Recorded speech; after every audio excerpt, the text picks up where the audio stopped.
Soccer Mania, kembali lagi di Soccer Angels News. Kami akan selalu hadir menyajikan berita bola terbaru spesial untuk kamu. Bayern Munchen sukses mengandaskan Lazio dengan skor 3-0 dalam laga leg kedua babak 16 besar Liga Champions 2023-2024 yang dihelat di Allianz Arena. Berkat hasil ini, Bayern pun berhak lolos ke babak perempat final dengan kemenangan agregat 3-1. Mereka sukses melakukan comeback manis usai kalah 0-1 di leg pertama. Bayern baru bisa memecah kebuntuan di menit ke-39. Sundulan jarak dekat Kane meneruskan assist Rafael Guerreiro bisa ditepis Ivan Provedel. Namun bola tetap masuk menjadi gol. Keunggulan Bayern bertambah di menit kedua masa injury time babak pertama. Kali ini Muller mampu membelokkan tembakan Eric Dier untuk menaklukkan Provedel.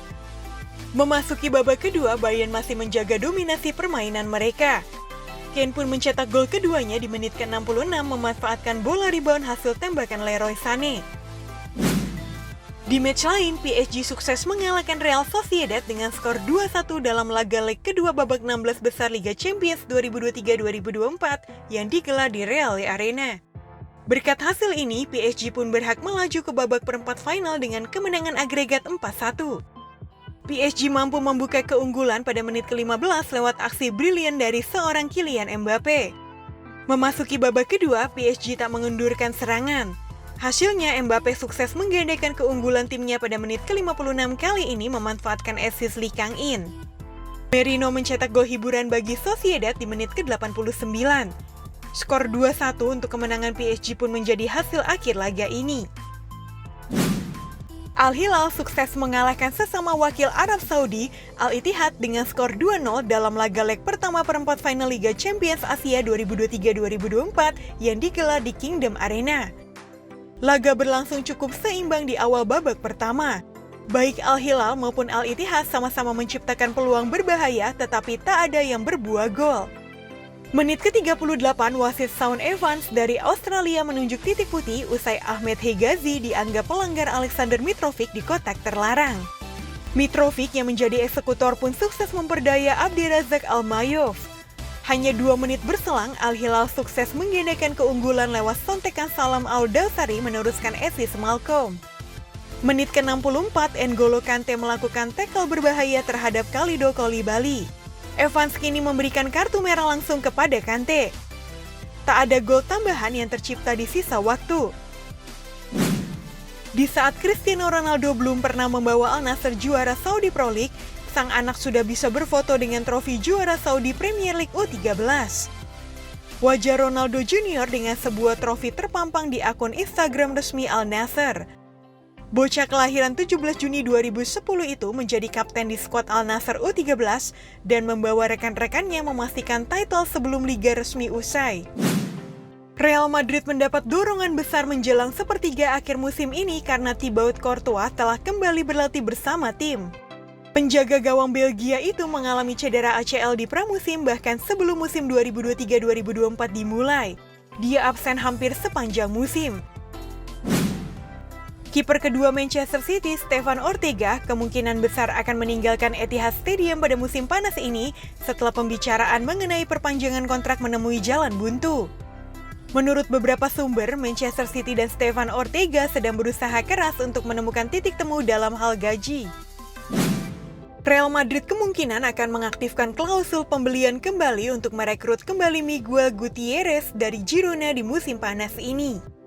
Miguel Gutierrez telah mengukuhkan dirinya sebagai salah satu bek sayap muda terbaik di La Liga sejak bergabung dengan Girona dari Real Madrid.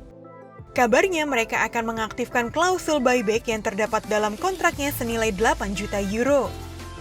Gutierrez telah memainkan perannya dalam tantangan gelar La Liga yang mengejutkan dari Girona. Wilfried Zaha meninggalkan Crystal Palace sebagai pemain bebas agent pada bursa transfer musim panas.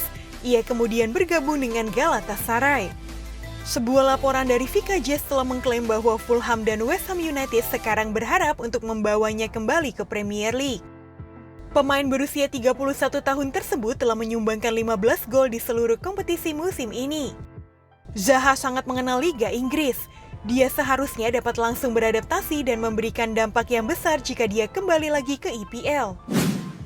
Laporan dari Sport menyebutkan bahwa pelatih timnas Jerman Julian Nagelsmann menjadi nama yang diidolakan oleh Laporta dan dia akan mencoba untuk menggoda sang pelatih menukangi Barca.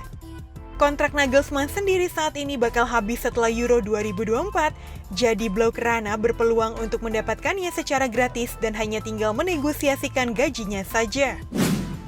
Arsenal siap untuk berpisah dengan lulusan akademi mereka yang berusia 24 tahun, Eddie Nketiah, dengan harga 50 juta euro pada musim panas tahun ini.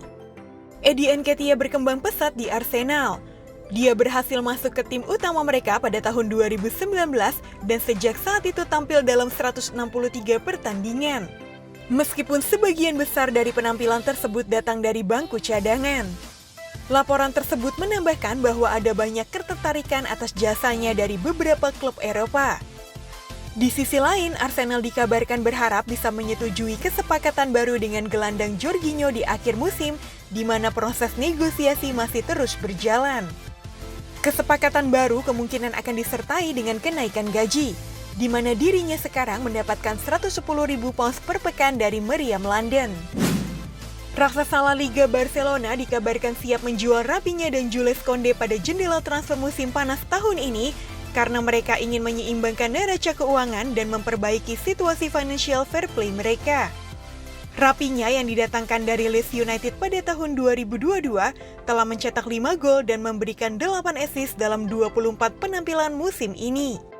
Namun, kemunculan Yamal yang masih berusia 16 tahun memberikan Barca penggantian siap pakai jika mereka menerima tawaran yang cocok untuk Raphinha di musim panas. Sedangkan status transfer Koundé juga dipengaruhi oleh penampilan apik yang ditunjukkan oleh sang pemain. Barcelona dikabarkan akan meminta 60 juta euro untuk melepas Jules Koundé yang menjadi incaran Chelsea, Liverpool, dan Manchester United. Jelas menjual Koundé bisa sangat menguntungkan Barcelona. Real Madrid dikabarkan telah mengidentifikasi gelandang andalan Inter Milan Nicolo Barella sebagai calon pengganti bagi Luka Modric. Laporan tersebut menambahkan bahwa situasi keuangan Inter dapat menguntungkan Los Blancos yang diperkirakan memiliki dana yang cukup besar untuk belanja pemain di musim panas. Inter dikabarkan akan menjual sang pemain di angka 60 juta euro meskipun sejatinya mereka enggan berpisah dengan Barella dalam waktu dekat. Selain itu, masih harus dilihat apakah Barella tertarik untuk meninggalkan Inter karena sejumlah laporan baru-baru ini menyatakan bahwa pemain berusia 27 tahun itu hampir memperpanjang kontraknya di San Siro hingga 2029. Mengantisipasi kepergian Alphonso Davies ke Real Madrid, Bayern Munchen disebut kini memburu tanda tangan bek kiri milik AC Milan yaitu Theo Hernandez. Hernandez sendiri masih memiliki kontrak 2 tahun lagi bersama Milan, atau tepatnya sampai dengan 30 Juni 2026. Jika mengikuti pada riwayat aktivitas transfer Milan dalam setahun terakhir, ada potensi klub bakal melepas Hernandez karena harga jual sang bek sekarang sangat tinggi. Berita duka datang dari dunia sepak bola karena mantan pemain dan manajer Belanda Kees Rijkaard dinyatakan meninggal dunia pada usia 97 tahun. Kabar ini diumumkan oleh mantan klubnya PSV Eindhoven. Rijkaard yang lahir pada 27 Mei 1926 memiliki karir sepak bola yang gemilang sebagai gelandang.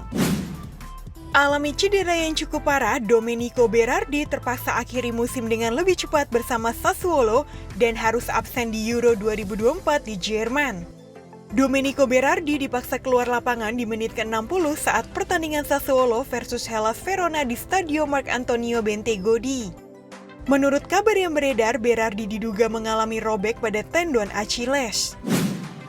DPR RI menerima pengajuan proses naturalisasi 3 pemain keturunan calon timnas Indonesia, Tom Haye, Ragnar Orotmangun, dan Martin Paes dalam sidang paripurna pada Selasa kemarin. Jika proses naturalisasi ketiga pemain tersebut disetujui, maka Haye, Orotmangun, dan Paes berpeluang bisa main saat timnas Indonesia melawan Vietnam pada kualifikasi Piala Dunia 2026, 21 dan 26 Maret mendatang. Sekian berita bola hari ini, saksikan berita bola selanjutnya hanya di Soccer Angels News. Dadah!